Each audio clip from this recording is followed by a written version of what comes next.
Hii ndio girl talk. Niko na wadada hapa, tunataka kuangalia neno ndoa. Ndoa ambayo nataka kuizungumzia mimi ni ile ambayo ni ya nje. Msichana anaelewa nini kuhusiana na neno ndoa.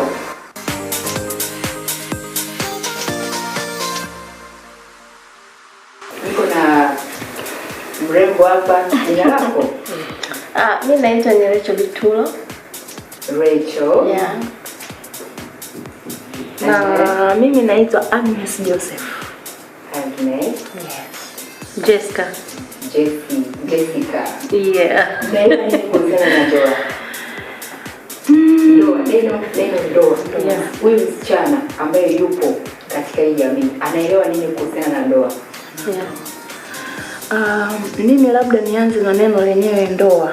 Maana yake, ndoa ni muunganiko wa watu wawili, mke na mume, wenye lengo la kuanzisha familia kwa kifupi.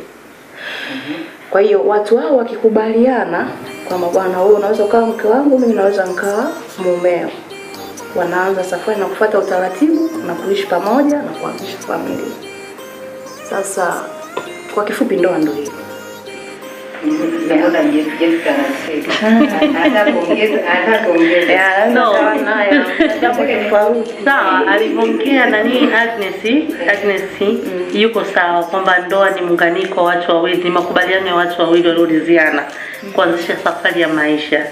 Kwa hiyo ni wao wenyewe leo atakapochukulia swala ndoa ni nini. Unajua swala ndoa ni zito watakapolibeba. Watu wanasema libebe mwenyewe.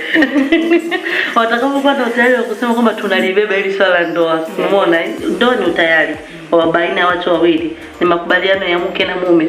Kwamba sasa tumekaa kwenye mahusiano muda mrefu, tunahitaji kuanzisha familia, tunahitaji kuwa wanandoa, tunahitaji kufanya kitu fulani kwa ajili ya familia. Hiyo ndio ndoa. Lakini tofauti zamani watu ndio wanalibeba hivyo kwamba tunahitaji kuanzisha familia, tunahitaji kuishi kama mke na mume, kulea wazazi wetu pamoja. Lakini siku hizi imekuwa ndoa imekuwa kama fashion. Mimi nikiamka tu nikajisikia fani jana kaolewa, naumia kwa nini kaolewa, na mimi pia natamani kuolewa. Na mimi pia natamani, ndoa siku hizi ni fashion. Fashion ni hivi. Unakuta mdada pengine kakaka kwao ni muda mrefu, umri umeenda. Umeona? Siku hizi imekuwa kwamba imefikia wakati paka wadada wanajitolea mahali. Mtu anaamua kumpa mwanaume pesa kantolee kwetu iniolewe. Kwa hiyo hapo ni umri, sio fashion. Umri ndio umempeleka. Umri ndio umempeleka kutaka kuolewa, umeona? Lakini fashion ni hivyo, dada wengi siku hizi tunataka kuolewa ili kuonekana kwamba nimevaa shela.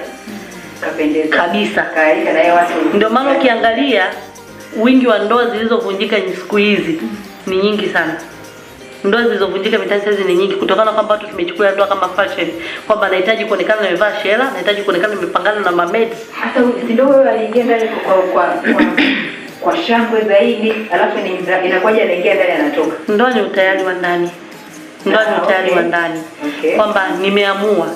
Umeona kwamba nimeamua kwamba nahitaji kuwa na familia yangu, nahitaji kuwa na mume, nahitaji kuwa na maisha fulani ambayo yatanifanya kuonekana kama mwanamke au kama mwanaume. Lakini watu siku hizi hilo swala hatulichukulii hivyo. Tunalichukulia kama fashion, kuvaa shela, kuonekana kanisani, kuonekana kumbini na kupewa zawadi. End of the day unafika katika ndoa unashindwa kuimudu ndoa kama ndoa. Unakuta tofauti kwa sababu unapoamua kuolewa mbona unakutana na familia nyingine tofauti, familia mama mkwe na baba mkwe, familia mawifi. Unaingia kwenye ndoa hujawahi kuambiwa kama kuna watoto nje wako wanne. Unafika tu ndani ya mwezi mmoja mke mwenzao anakuletea watoto wanne. Hata hapo ni akili yako sasa na ni wewe mwenyewe utakapochukulia kwamba ni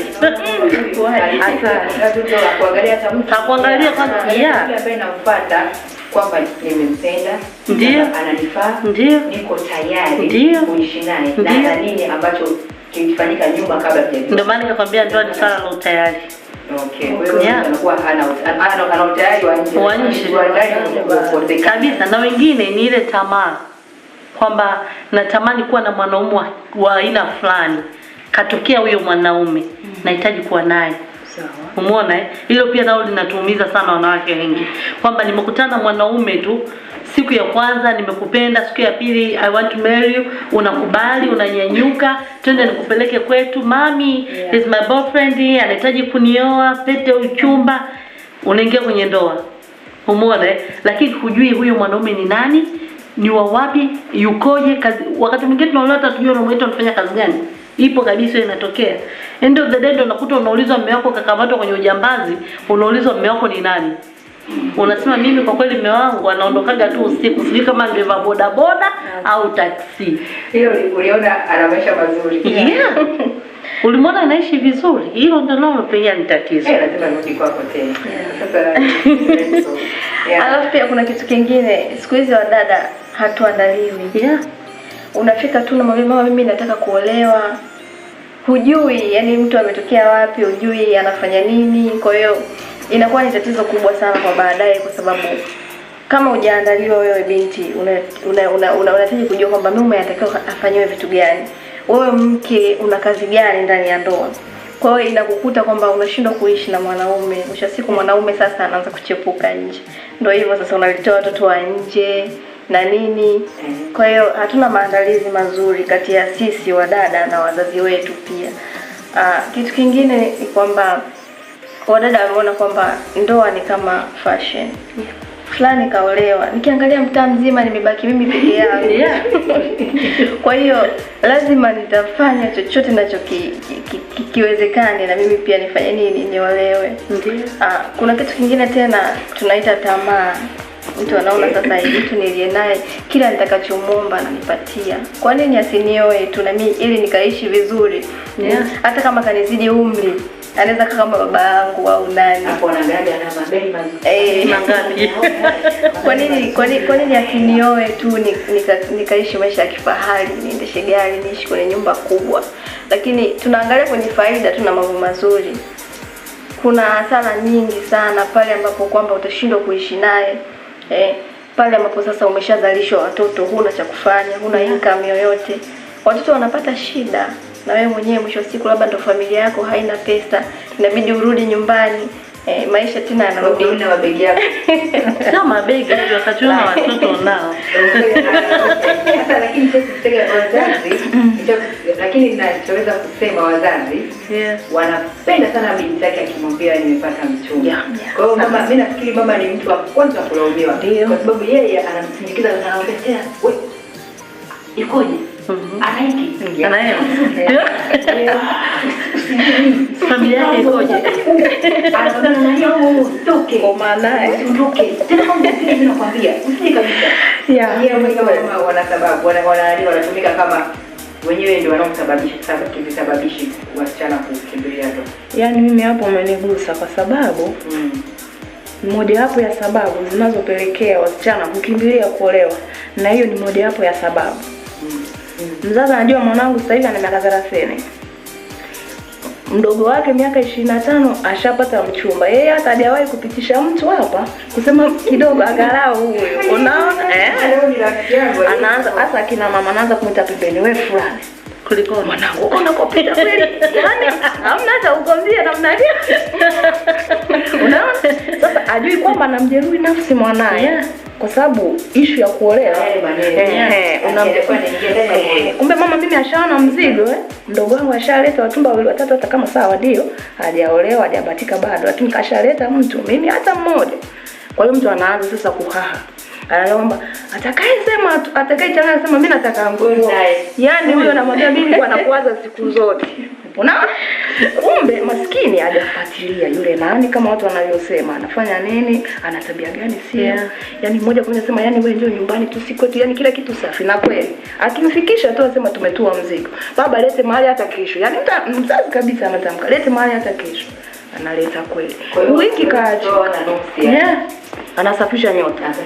Ndio ni mbao za kusafisha nyota. Unaona? Sasa ni matatizo, wazazi wanachangia sana watu kukimbilia kwenye ndoa bila wao kujipanga.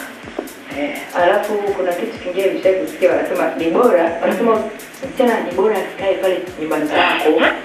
Ni bora aolewe hata kesho kutwa arudi. Lakini ameolewa. Lakini ameolewa, ametoa mkoza kusafisha nyota, amegundua nuksi bwana. ni kitu hiyo ipo hiyo pia. Bora uende urudi mwanangu. Wewe nenda. Watu wanatuonaje? Bora tu kwa hiyo ndio. Halafu ukikaa kule mambo yatakushinda fakali, yaani unaonekana wewe ni mzima, uliolewa. Ndio maana yake wanasema sana, wanachangia sana. Na wazazi pia na wenyewe wamekuwa ni source ya kuwa watoto wao kuingia kwenye ndoa bila kujiandaa. Labda mimi niseme kitu kulingana na uzoefu niliokuwepo nao, kwa sababu kama ni mahusiano nimeshaingia nimeyaona, na kama ni ndoa nimeingia pia nimeiona. Inakuwa ni vigumu kujipanga pale kabla hujaingia kwenye ndoa, kwa sababu kila ndoa ina changamoto yake. Sio kwamba matatizo ya kwenye ndoa yanafanana. Kila mtu ana ya kwake. Unaona? Sasa unapokuwa unatoka nje kuingia kwenye ndoa, miongoni mwa yale matatizo unayokuwa unasikia kwa wale ambao tayari wameshaingia kwenye ndoa, ndo unajipanga nayo. Na inawezekana ukajipanga na yale alafu ukakutana na challenge tofauti na ile unayojua. Kwa sababu umeshatoa challenge. Ulipewa challenge, ukategemea kwamba mimi najiandaa, labda mtu alisema kwamba uvumilivu unatakiwa, mwenzako anaweza akaugua, ukujua hiyo. Nitapata watoto, nijipange vipi kwenye malezi ya watoto. Ukaja ukakuta issue ya watoto iko sawa, mambo ya kugua kawaida, ukakutana na kitu tofauti ambacho mtu miongoni mwa wale waliokushirikisha masuala ya ndoa hawakuwahi kukutana nacho. Kwa hiyo ukashindwa, kwa sababu kila unayemwendea labda au wewe mwenyewe jinsi ulivyojipanga na ulivyotegemea ni tofauti na ulivyokuta. Kwa hiyo mtu akaona labda umeshindwa ndoa kulingana na kwamba labda ulikurupuka, lakini huku kurupuka ulikaa, wazazi wakakwambia na yeye ajua, wakakwambia uvumilivu, ukakutana na kitu ambacho huwezi kukivumilia.